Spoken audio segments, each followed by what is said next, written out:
ครับสวัสดีครับพี่เพื่อนคลิปนี้เป็น EP 2จะมาบ่งบอกเรื่องการบำรุงรักษาข้าวช่วงออกรวงครับเพื่อเป็นการไม่ให้เป็นผลกระทบต่อการออกรวงหรือตากเกสรนะครับชมไปด้วยกันครับพี่เพื่อนไปครับผมไปด้วยกันชมไปด้วยกันคอยนะคอยรับนะมะพร้าวจะขึ้นมะพร้าวแล้วนะมะพร้าวสูงเนี่ย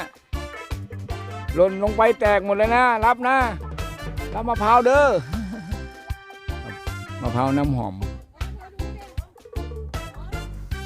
ครับผมครับพี่เพื่อนระหว่างข้าวตากเกสรห้ามนะครับ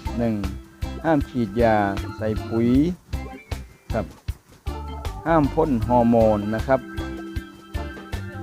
ต้องระวังช่วงนี้ช่วงข้าวกำลังผสมเกสรเพื่อจะผสมแป้งน้ำนมครับแป้งและน้ำนมข้าว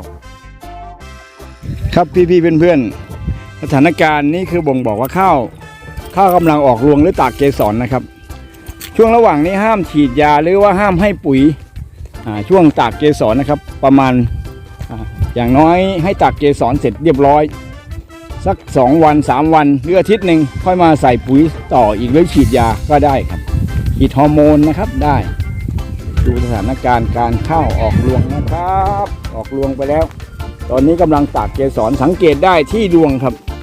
ที่รวงก็จะมีฝุ่นละอองครับนี่ครับมีเป็นดอกนะเพราะดอกเขาเรียกดอกข้าวครับ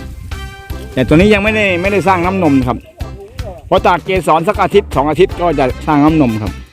ข้าวก็จะสร้างน้ำนมเป็นข้าวน้ำนมไปแล้วครับพี่เพื่อนเอาไว้ประมาณแค่นี้ก่อนนะครับสำหรับคลิปนี้สวัสดีครับ